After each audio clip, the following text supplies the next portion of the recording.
Warning, this video will contain spoilers from the Five Nights at Freddy's movie. If you would wish to view the movie spoiler-free, I would advise you skip this video until you have viewed this movie, as there will be clips and scenes from the movie featured in this video. J Studios makes no claim of ownership on the movie Five Nights at Freddy's, as is owned entirely by Blumhouse Entertainment. Support the movie by viewing this on streaming platforms such as Peacock or viewing it in cinemas where available.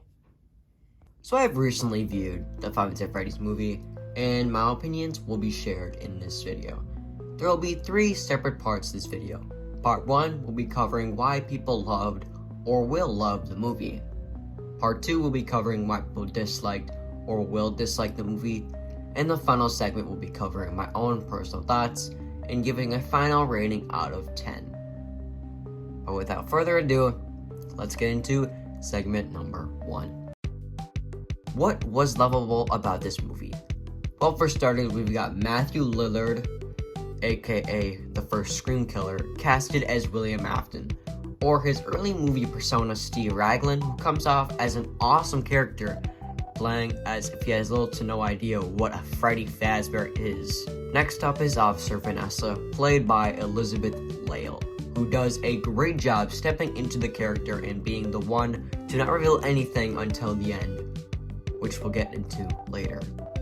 Next up is the infamous kid in the movie, Abby, played by the kid actor Piper Rubio, who does a great job of being the kid with no source of context and being the stereotypical kid in a candy store wandering around.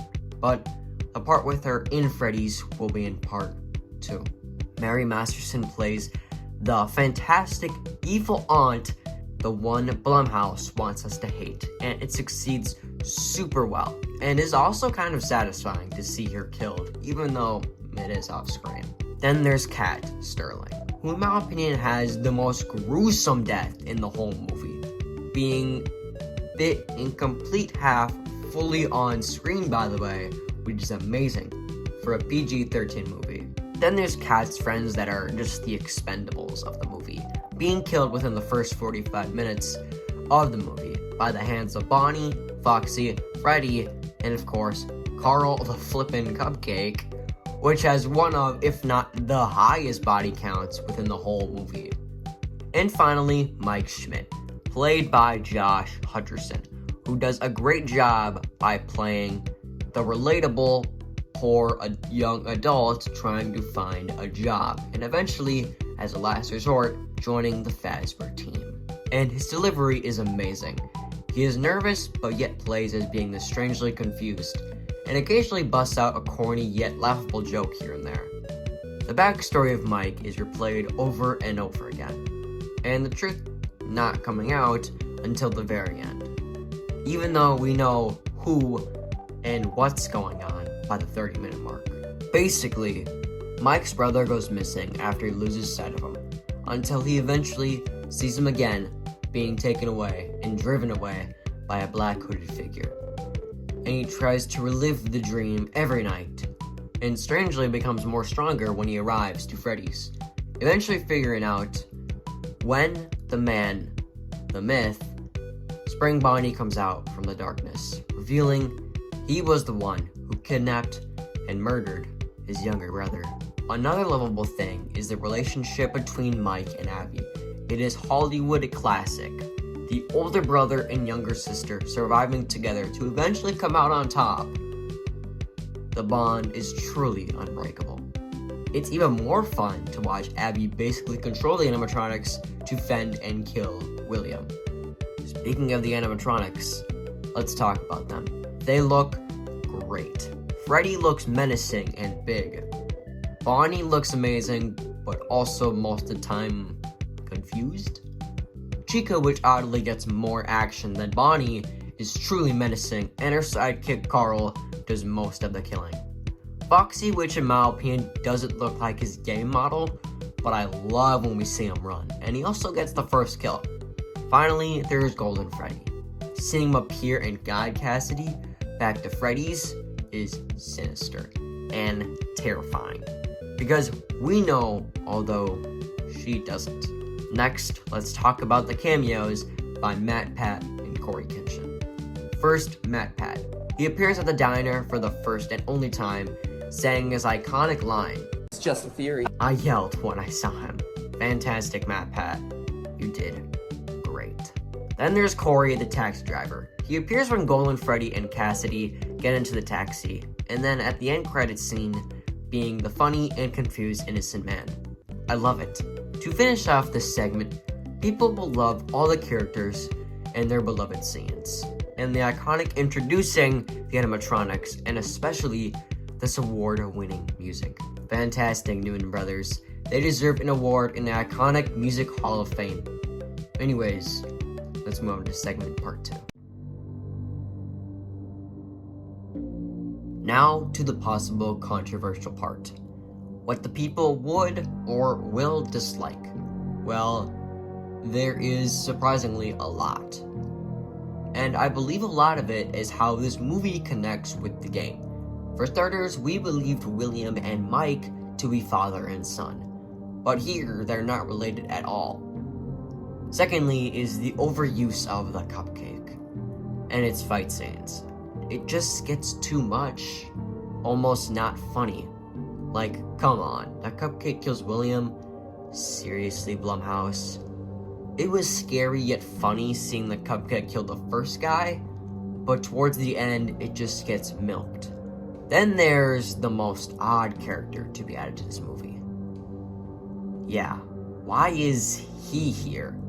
I'll admit it was weirdly scary seeing him scare Mike, but throughout the movie, it just gets confusing. Is he possessed, or is he being moved? Like, what? I need explanations! But there is one thing that was dedicated to me for making this segment. It's not a character, nor an item, whether it's a scene.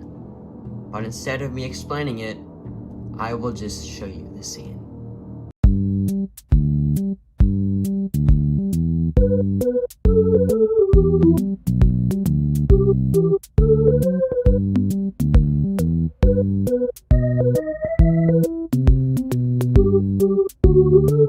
What the actual...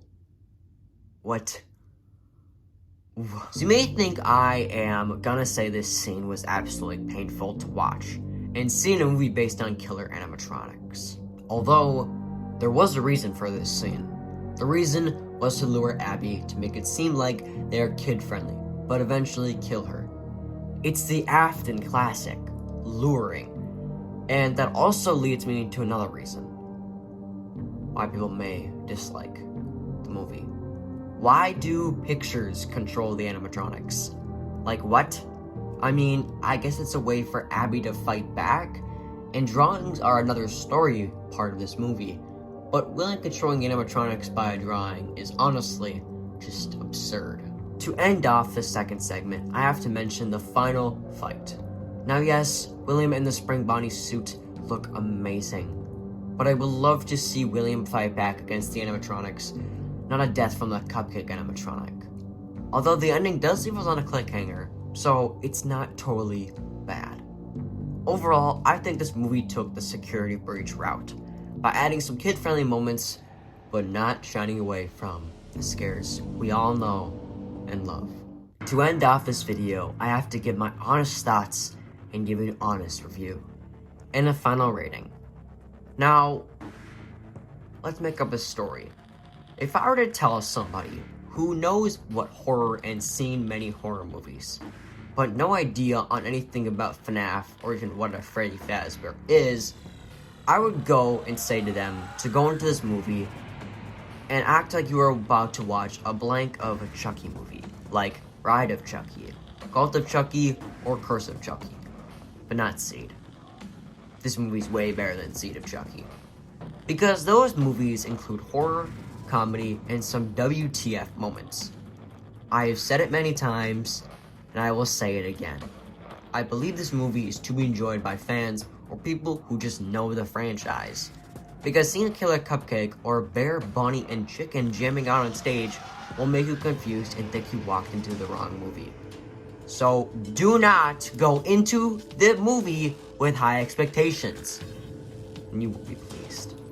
Now, for my final rating from everything I have gone over, and everything I have gathered.